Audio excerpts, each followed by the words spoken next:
Hello students, मैं दीपक खुराना आपका स्वागत करता हूं, वेलकम करता हूं हमारे ऑनलाइन प्लेटफॉर्म स्प्रिंटेड लर्निंग में, जिसमें मैं आज आपको हमारी केमिस्ट्री का, हमारी साइंस का एक मोस्ट बेसिक और मोस्ट इम्पोर्टेंट टॉपिक कवर करवाऊंगा। ये जो टॉपिक मैं आपको शुरू करवाने वाला हूं आज, जैसा कि आपको पता होगा, आज का जो टॉपिक है वो है वैलेंस इलेक्ट्रॉन्स एंड वैलेंसी। ये जितना बेसिक टॉपिक है उतना ही इम्पोर्टेंट है, क्योंकि जो भी हम 9th से 10th में जब हम केमिस्ट्री पढ़ते हैं, साइंस पढ़ते हैं, तो उसमें छोटी छोटी बातें हैं, छोटे छोटे कंसेप्ट्स हैं, उनकी अपनी ही एक इम्पोर्टेंस है। ये टॉपिक मैं कवर करवाऊंगा, इसमें आपके काफी डाउट्स जो हैं, काफी कंसेप्ट्स जो हैं वो क्लियर होंगे। तो बेटा देरी ना करते हुए जो बच्चे वीडियो देख रहे हैं, वीडियो को लाइक करें, चैनल सब्सक्राइब करें, वीडियो को शेयर करें और फटाफट अपनी कॉपी पेन निकाल लें और अपना इस टॉपिक पे पूरा कंसंट्रेट करें कि क्या है ये टॉपिक। तो बेटा जब सबसे पहले मैं बताऊं आपको, हमने पढ़ा है एक वर्ड एटम। हमने सबसे पहले एक वर्ड पढ़ा है, एक वो है एटम। एटम के बारे में हमने पढ़ा हुआ है। एटम के बारे में हमने क्या पढ़ा हुआ है, क्या जानते हैं कि कहता है एटम के अंदर ना तीन फंडामेंटल पार्टिकल्स होते हैं। एटम के अंदर क्या होते हैं? तीन फंडामेंटल पार्टिकल्स होते हैं। तीन फंडामेंटल पार्टिकल्स कौन से हैं वो? एक तो है इलेक्ट्रॉन, एक प्रोटॉन और एक न्यूट्रॉन। तीन फंडामेंटल पार्टिकल्स होते हैं, इलेक्ट्रॉन, प्रोटॉन एंड न्यूट्रॉन। तो ये कहता है कि ठीक है, तीन तो हमने पढ़ लिए, सुन लिए, पढ़े हुए हैं। तो वैलेंस इलेक्ट्रॉन क्या कुछ नई इलेक्ट्रॉन है? इलेक्ट्रॉन और वैलेंस इलेक्ट्रॉन में क्या डिफरेंस है? ये वैलेंस वर्ड का क्या मीनिंग है, क्या रिप्रेजेंट करना चाहता है वैलेंस वर्ड? तो सबसे पहले मैं आपको इन दोनों के बीच में डिफरेंस बताऊंगा कि भाई दोनों के अंदर वैलेंस का वर्ड क्या डिफरेंस क्रिएट कर रहा है, क्या मीनिंग है इस बात का, क्या अलग है, क्या सेम है इनके बीच में। तो ये सारी बातें मैं आपको बताऊंगा। सबसे पहले मैं आपको बताऊं, मैंने आपको पहले भी जो करवाया हुआ है, देखो कहता है कोई भी एक एटम है, कोई भी एक एटम है। एक एटम में कहता है कि हमारे पास क्या होता है, एक न्यूक्लियस। सेंटर में क्या प्रेजेंट होता है? सेंटर में प्रेजेंट होता है एक न्यूक्लियस। ये एक न्यूक्लियस है और न्यूक्लियस में होते हैं न्यूट्रॉन प्लस प्रोटॉन। ये प्रेजेंट होते हैं सेंटर पे। सेंटर में क्या प्रेजेंट होता है? न्यूक्लियस। और न्यूक्लियस में क्या होते हैं? Neutron plus proton. ये सेंटर में प्रेजेंट होते हैं। ये बात आपको समझ में आनी चाहिए। इसके बाद कहता है इसके बाहर जो होती है, इसके बाहर होती हैं शेल्स। क्या होती हैं? शेल्स। ये बात हमने पढ़ी हुई है। एटम के अंदर सेंटर है, सेंटर को न्यूक्लियस कहा जाता है, वहां पे न्यूट्रॉन और प्रोटॉन है। और इसके बाद क्या होती हैं? शेल्स होती हैं। और शेल्स में क्या होता है? शेल्स में होते हैं इलेक्ट्रॉन्स। शेल्स में क्या होते हैं? इलेक्ट्रॉन्स। शेल्स में क्या होते हैं? इलेक्ट्रॉन्स होते हैं। ये बात आपको समझ में आनी चाहिए। इलेक्ट्रॉन्स क्या करते हैं? Revolves around the nucleus. ये न्यूक्लियस के चारों तरफ क्या करते हैं? घूमते हैं, रिवॉल्व करते हैं। ये बात आपको समझ में आनी चाहिए। अब आगे बताता हूं। वैलेंस शेल, वैलेंस इलेक्ट्रॉन पहुंचने से पहले हम बात करेंगे। ये कहता है कि एक एटम के अंदर कई सारी शेल्स प्रेजेंट होती हैं। एक एटम में बहुत सारी शेल्स प्रेजेंट होती हैं। और जो सबसे आउटर मोस्ट शेल है, जो सबसे आउटर मोस्ट शेल है, उसे हम बोलते हैं वैलेंस शेल। उसे हम क्या नाम देते हैं? Valence shell. वैलेंस शेल को आप लिख सकते हो, क्या होती है? This is also called outermost cell which carries electrons. जो इलेक्ट्रॉन कैरी कर रही है, उस शेल को हम नाम देते हैं वैलेंस शेल। और इतनी बात समझ में आनी चाहिए आपको। आगे अब समझाता हूं मैं क्या कहना चाह रहा हूं। देखो, ये कहता है, हमने बोहर मॉडल को पढ़ा था। हमने बोहर मॉडल को पढ़ा था। बोहर मॉडल कहता है कि इलेक्ट्रॉन्स जो होते हैं न्यूक्लियस में, सॉरी, न्यूक्लियस के अराउंड शेल्स में प्रेजेंट होते हैं। इतनी बात समझ में आ रही है आपको? उसमें रिवॉल्व करते हैं। ये बात समझ में आ रही है आपको? हाँ जी, हमने पढ़ा हुआ है Bohr model. Bohr model of an atom. इसमें मैं बताया था कि न्यूक्लियस है और न्यूक्लियस के अराउंड क्या है? शेल्स होती हैं। और उन शेल्स में क्या होते हैं? इलेक्ट्रॉन्स रिवॉल्व करते हैं। उस शेल्स में क्या होता है? इलेक्ट्रॉन्स रिवॉल्व करते हैं। ये बात आपको समझ में आनी चाहिए। इतनी बात समझ में आ रही है आपको? उसमें इलेक्ट्रॉन्स होते हैं। अभी मैंने आपको बताया, एक होती है वैलेंस शेल। एक क्या होती है? Valence shell. वैलेंस शेल क्या होती है? Outer most shell. ये क्या होती है? Outermost shells which carries electron. वो आउटर मोस्ट शेल जिसमें इलेक्ट्रॉन्स प्रेजेंट हैं। और कहता है कि जो इलेक्ट्रॉन्स इसमें प्रेजेंट होते हैं, वैलेंस इलेक्ट्रॉन कहते हैं उन्हें। जो इलेक्ट्रॉन्स प्रेजेंट होते हैं, electrons present in valence electrons कौन से होते हैं? Electron present in outer most shell. जो इलेक्ट्रॉन्स आउटर मोस्ट शेल में प्रेजेंट होते हैं उन्हें कहा जाता है वैलेंस इलेक्ट्रॉन्स। बेटा मैं एक बात को एक दो बार रिपीट कर रहा हूं, वो इसीलिए कर रहा हूं ताकि आपके जो डाउट्स हैं कुछ चीजों को बार बार सुनने में भी कवर होंगे, कुछ अगर भूल जाते हो, लिखना रह जाता है, नहीं समझ में आता, तो दोबारा सुनने में वो आपकी क्लैरिटी होगी।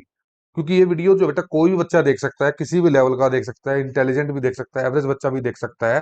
तो हर प्रकार से हर बच्चे के जो डाउट्स हैं वो क्लियर होने चाहिए।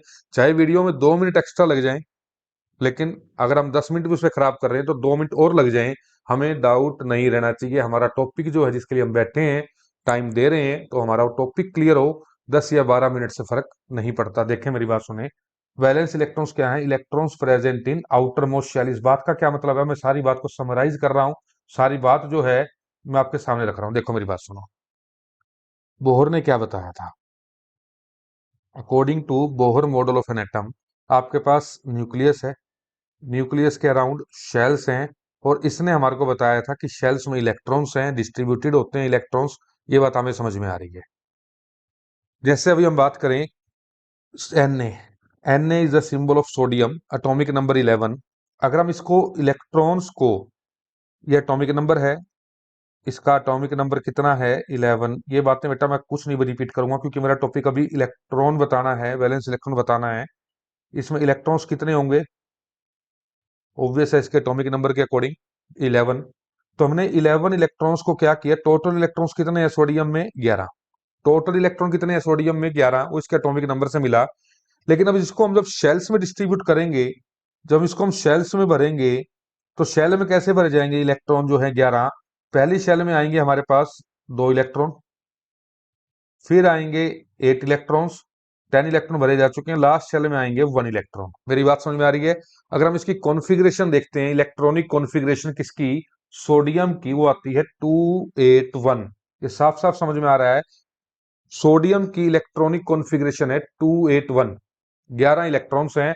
अब हम बात करें इसमें कितनी शेल्स दिख रही हैं आपको सोडियम में? 3, 2, 8, 1, 3 शेल हैं। सबसे बाहर की शेल कौन सी है? सबसे बाहर की शेल है मेरे पास बेटा जी जिसमें 1 इलेक्ट्रॉन है, जिसमें 1 इलेक्ट्रॉन है, यानी कि आउटर मोस्ट शेल में कितने इलेक्ट्रॉन हुआ? 1। आउटर मोस्ट शेल में कितने इलेक्ट्रॉन्स हुए? 1। 281, लास्ट में कितने आ रहे हैं? 1। कोई बच्चा देख के बता सकता है कि लास्ट शेल में कितने इलेक्ट्रॉन्स हैं? Only 1 electron. तो it means outer most shell में कितने इलेक्ट्रॉन्स प्रेजेंट है? 1 इलेक्ट्रॉन है। और मैंने वैलेंस इलेक्ट्रॉन की कहानी भी यही बताई थी कि what are valence electrons. Valence electrons क्या होते हैं?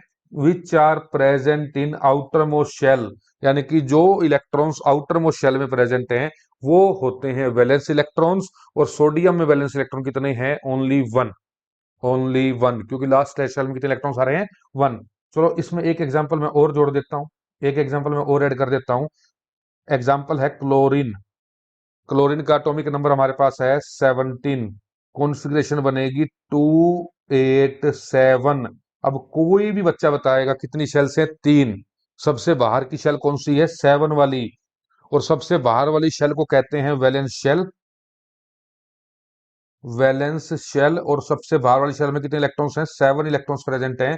तो इन्हें नाम देंगे, इन नंबर को नाम देंगे वैलेंस इलेक्ट्रॉन्स। यानी कि तेरा 7 electrons, 7 valence electron better way में कहें, प्रेजेंट इन क्लोरीन। क्लोरीन के अंदर 7 वैलेंस इलेक्ट्रॉन्स प्रेजेंट हैं जो आउटर मोस्ट शेल में प्रेजेंट है। इतनी बात समझ में आ रही है? इसी तरह हम 10 एग्जांपल कुछ भी कर लो। मैग्नीशियम 12, आप बता सकते हो कितने वैलेंस इलेक्ट्रॉन्स हैं? Aluminium atomic number 13, 13। तो यानी कि मैग्नीशियम में बात करूं अब वैलेंस इलेक्ट्रॉन्स 2, मैं एल्यूमिनियम में बात करूं वैलेंस इलेक्ट्रॉन 3। तो इसी तरह से वैलेंस इलेक्ट्रॉन्स के बारे में बता सकते हो। वैलेंस इलेक्ट्रॉन आपको पता लगेगा, एटॉमिक नंबर याद होना चाहिए, कॉन्फ़िगरेशन लिखने का तरीका पता होना चाहिए। अगर नहीं आता तो उसकी आप वीडियो देख सकते हो, सारी सेपरेट वीडियो प्रेजेंट है आपके लिए। अभी हमने सिर्फ वैलेंस इलेक्ट्रॉन बताना था, वो मैंने आपको बताया। लेकिन अब बात आती है, बच्चे पूछ सकते हैं तो भैया कहानी क्या है, क्यों बताया वैलेंस इलेक्ट्रॉन के बारे में, क्या काम आते हैं? तो बेटा जी अभी आप इतनी बात समझें कि वैलेंस इलेक्ट्रॉन्स क्या होते हैं। ये केमिकल रिएक्शन में पार्टिसिपेट करते हैं, यानी कि जब हम बात करेंगे आपके नए कंसेप्ट की, केमिकल फॉर्मूले की फॉर्मेशन, यानी कि केमिकल फॉर्मूले कैसे बनाए जाते हैं, कैसे बनते हैं, या केमिकल रिएक्शंस कैसे होती हैं, तो उसमें वैलेंस इलेक्ट्रॉन ही पार्टिसिपेट करते हैं, वैलेंस इलेक्ट्रॉन की ही कहानी है। तो सबसे पहले हमें वैलेंस इलेक्ट्रॉन निकालने आने चाहिए। पहले वैलेंस इलेक्ट्रॉन पता होने चाहिए क्या होते हैं, वो कैसे फाइंड आउट किए जाते हैं। अगला स्टेप आएगा वैलेंसी का, फिर स्टेप आएगा केमिकल फॉर्मूले का, फिर स्टेप आएगा केमिकल रिएक्शंस का। जो केमिस्ट्री है आपकी, वो स्टेप बाय स्टेप आपके साथ चलेगी। इसीलिए बता रहा हूं कि हर टॉपिक को प्रॉपरली एक नोट्स के साथ बनाते चलें। नोट्स आपके बिल्कुल मेंटेन्ड होने चाहिए। सबसे पहले जो मैं आपको बता रहा हूं, देखो हमें पता होना चाहिए इलेक्ट्रॉन का, जो आपको पता लगा। फिर हमें पता होना चाहिए वैलेंस इलेक्ट्रॉन्स का। फिर हमें पता लगेगा, इसके बाद नया टॉपिक है जो वैलेंसी। वैलेंसी के बाद हम बात करेंगे केमिकल फॉर्मूले की। भाई केमिकल फॉर्मूला कैसे बनता है किसी भी कंपाउंड का। उसके बाद हम चलेंगे केमिकल रिएक्शंस की ओर। यानी कि ये जो सारे स्टेप्स हैं, ये स्टेप बाय स्टेप होंगे। यानी कि हम सबसे पहले इलेक्ट्रॉन्स, फिर वैलेंस इलेक्ट्रॉन, फिर वैलेंसी, फिर केमिकल फॉर्मूले और फिर केमिकल रिएक्शंस। इसी तरह से स्टेप बाय स्टेप चलेंगे। फिर केमिकल रिएक्शंस के टाइप्स, उनकी बैलेंसिंग, सारी चीजें जो हैं यहीं से शुरू होंगी। ये टॉपिक अगर आपका एक भी वीक रह गया, मान लो एक भी वीक रह गया, तो अगला टॉपिक ऑटोमेटिक आपका वीक होगा। रट्टाफिकेशन करना पड़ेगा। तो उससे बेटर है टॉपिक को समझें, वीडियो को देखें और अपना याद करें, समझे चीज को। चलो जी, आगे हेडिंग शुरू करते हैं अपनी। अब तक हमने बात की वैलेंस इलेक्ट्रॉन्स की, अब हेडिंग में डाल रहा हूं आपके सामने वैलेंसी। नेक्स्ट हेडिंग बेटा जी आपके सामने है वैलेंसी। तो वैलेंसी की पहले आप लिखेंगे स्टेटमेंट। वैलेंसी की आप सबसे पहले लिखेंगे स्टेटमेंट। स्टेटमेंट क्या होती है? कंबाइनिंग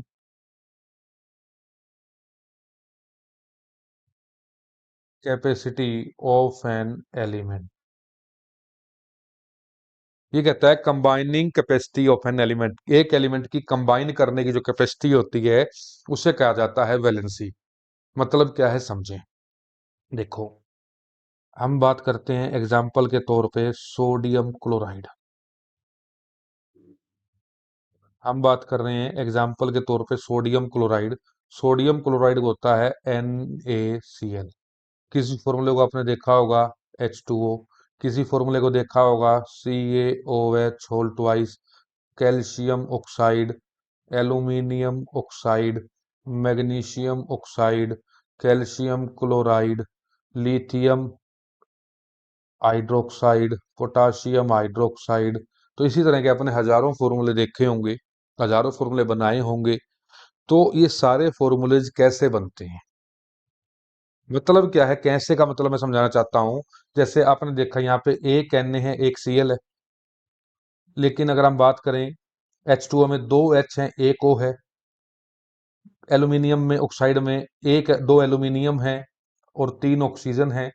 मतलब क्या है, मैं क्या कहना चाहता हूँ, क्या समझाना चाहता हूँ कि किस फॉर्मूले में कितने एलिमेंट्स कौन कौन से प्रेजेंट होंगे। जैसे मैग्नीशियम ऑक्साइड में एक Mg एक ऑक्सीजन, सोडियम क्लोराइड में एक Na एक Cl, एल्यूमिनियम ऑक्साइड में दो एल्यूमिनियम तीन ऑक्सीजन। तो तीन ऑक्सीजन आएंगे, दो ऑक्सीजन आएंगे, एक ऑक्सीजन आएगा या नहीं आएगा। तो ये सारी बातें कैसे पता लगती है? वो सारी पता लगती है बेटा जी पहले वैलेंस इलेक्ट्रॉन से, फिर हमें पता लगती है उस चीज से वैलेंसी, फिर हम बनाते हैं फॉर्मूला।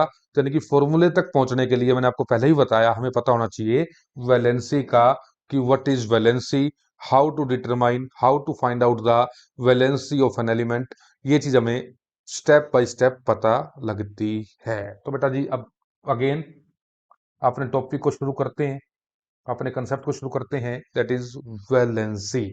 वैलेंसी की हेडिंग मैंने लिखवाई combining capacity of an element. एक एलिमेंट कैसे कंबाइन करता है, नाम से ही समझ में आ रहा है, that is called valency, that is called valency. तो देखिए बेटा, जैसे मैंने एक एग्जांपल लिया सोडियम का। सोडियम का एटॉमिक नंबर 11, इलेक्ट्रॉनिक कॉन्फ़िगरेशन 281। ये बात समझ में आ रही है आपको? ऐसे ही क्लोरीन, एटॉमिक नंबर 17, कॉन्फ़िगरेशन 2 8 और 7, 287। इतनी बात समझ में आ रही है आपको? अब क्या बताना चाह रहा हूं देखें। अब इसके अंदर हम बात करें वैलेंस इलेक्ट्रॉन कितने हैं, 1। और इसमें हम बात करें वैलेंस इलेक्ट्रॉन कितने हैं, 7। इतनी बात तो समझ में आ रही होगी कि सोडियम और क्लोरीन के वैलेंस इलेक्ट्रॉन्स को तो हम इजीली फाइंड आउट कर सकते हैं। सोडियम में वैलेंस इलेक्ट्रॉन्स हैं 1, और क्लोरीन में जो वैलेंस इलेक्ट्रॉन है वो है 7। इतनी बात समझ में आ गई आपको। अब बात आती है दोनों कंबाइन कैसे करेंगे। दोनों कंबाइन कैसे करेंगे, और पहली बात तो मैं बताऊं कि कोई भी एलिमेंट कंबाइन करता क्यों है। पहले तो हम क्वेश्चन का आंसर देंगे कि ये कंबाइन करते क्यों हैं, फिर हम बात करेंगे ये कंबाइन करते कैसे हैं। क्यों और कैसे दोनों का आंसर मैं इसी वीडियो में दूंगा। अभी देखो, कोई भी एलिमेंट क्यों कंबाइन करता है। कोई भी एलिमेंट क्यों कंबाइन करता है, क्योंकि वो स्टेबल होना चाहता है। वो स्टेबल होना चाहता है, इस बात को समझेंगे। वो क्यों कंबाइन करता है, क्योंकि वो स्टेबल होना चाहता है। ये बात आपको पता होनी चाहिए। आ रही है मेरी बात समझ में? चलो आप एक बार मान लोगे स्टेबल होना चाहता है, बात तो वही आएगी ना, वो स्टेबल होता कैसे है। उस कैसे पे ही तो हम अटक जाएंगे आके। वो स्टेबल होता कैसे है। तो बेटा जी, साइंस का एक ही फंडा कंसेप्ट है, एक ही फंडामेंटल कंसेप्ट है। कोई भी एलिमेंट स्टेबल होना चाहता है, वो स्टेबल कैसे होता है? वो स्टेबल होता है बाय कंप्लीटिंग इट्स शेल। बस इतनी बात समझे अभी आप। कहते हो अपनी शेल को कंप्लीट करके वो स्टेबल हो जाएगा। चाहे वो सोडियम है, चाहे क्लोरीन है, चाहे आर्गन है, पोटाशियम है, मैग्नीशियम है, एल्यूमिनियम है, लिथियम है, हाइड्रोजन है, ऑक्सीजन है, नाइट्रोजन है, क्लोरीन है। जो भी आपके दिमाग में जो भी जैसा भी एलिमेंट आ रहा है, वो अपनी शेल को कंप्लीट करना चाहता है। शेल को कंप्लीट करके वो स्टेबिलिटी की तरफ जाएगा। तो वो शेल, उसमें ही सारे कंसेप्ट जो हैं, उसी में जो सारे लोचे हैं, केमिकल फंडामेंटल लोचे हैं, वो सारे इसी चीज में पूरे हो जाते हैं। कोई भी एलिमेंट है वो अपनी शेल कंप्लीट करेगा, कंप्लीट करना चाहता है। तो अब उसके रास्ते होते हैं अलग अलग। कोई सोडियम है, कोई क्लोरीन है, हर एक का नेचर अलग है। अलग तरह से वो कंबाइन करेगा, शेल को कंप्लीट करेगा। समझे मेरी बात? देखो, मेरी एक बात सुनो। सोडियम है, एटॉमिक नंबर 11। अभी कॉन्फ़िगरेशन लिखी 281। ऐसे ही क्लोरीन एटॉमिक नंबर 17, कॉन्फ़िगरेशन लिखी 287।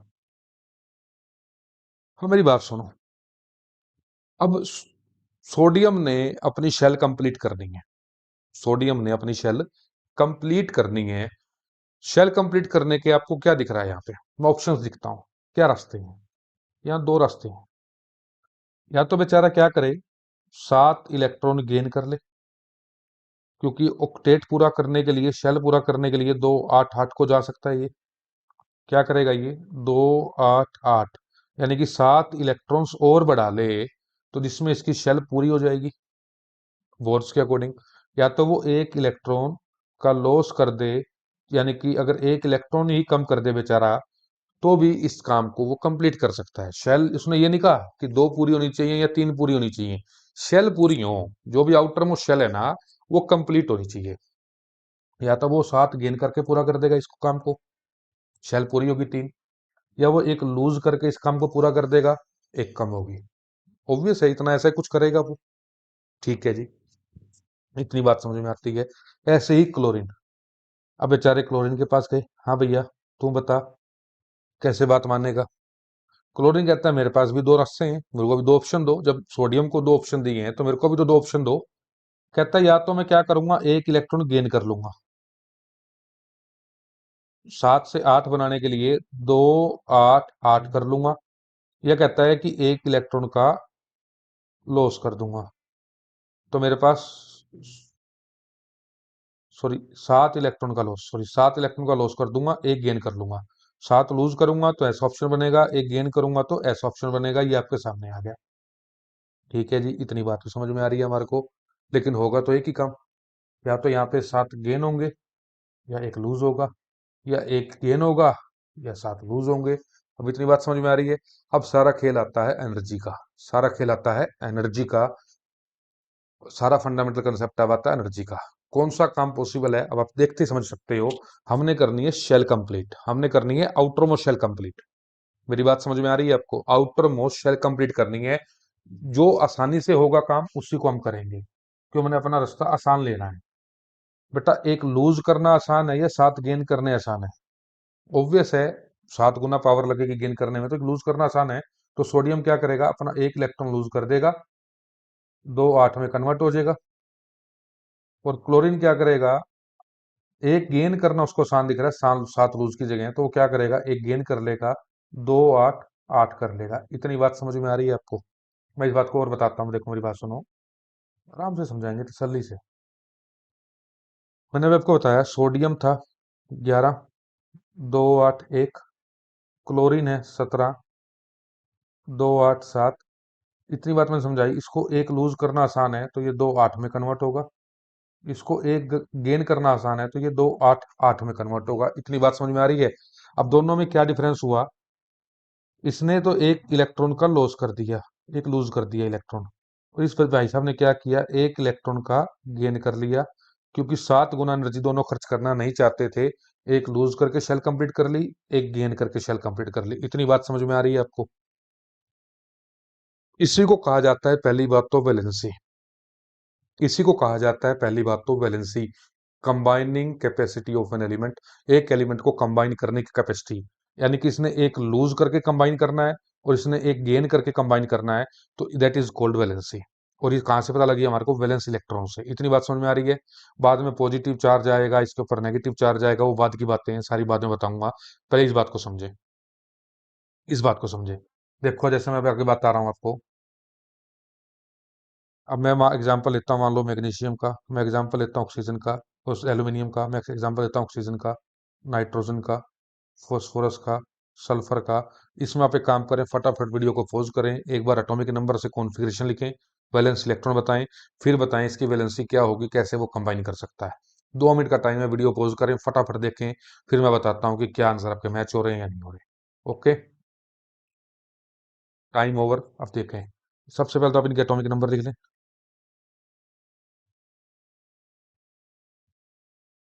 उसके बाद सबसे पहले देखें इसकी कॉन्फ़िगरेशन, 2 8 2, 2 8 3, 2 6, 2 5।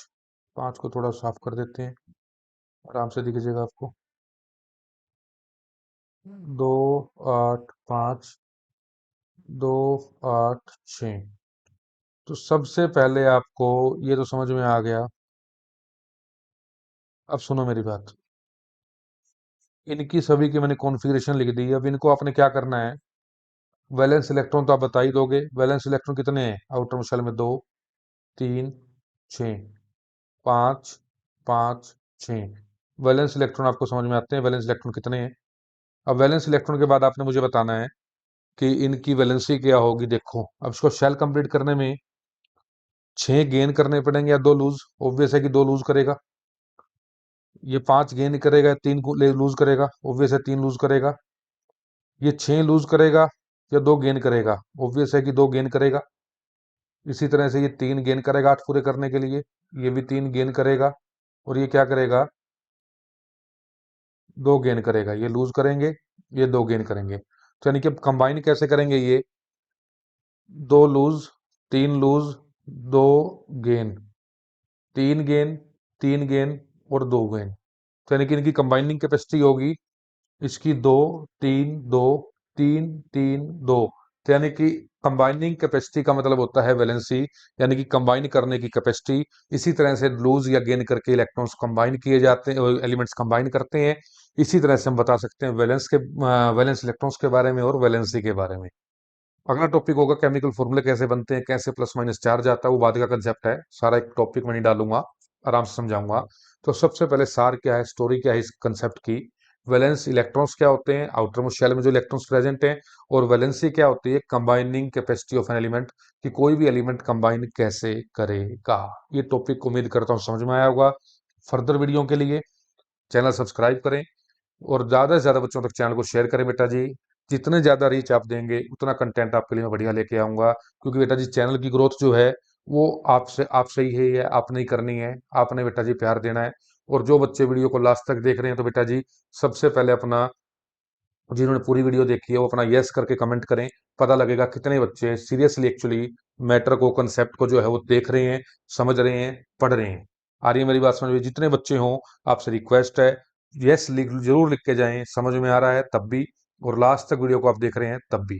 ठीक है बेटा जी, इससे हमारे को मोटिवेशन मिलती है। वीडियो लाइक जरूर करते हुए चलना है अपने। आ रही है मेरी बात समझ में? तो बेटा जी आज के लिए इतना ही। Thank you very much.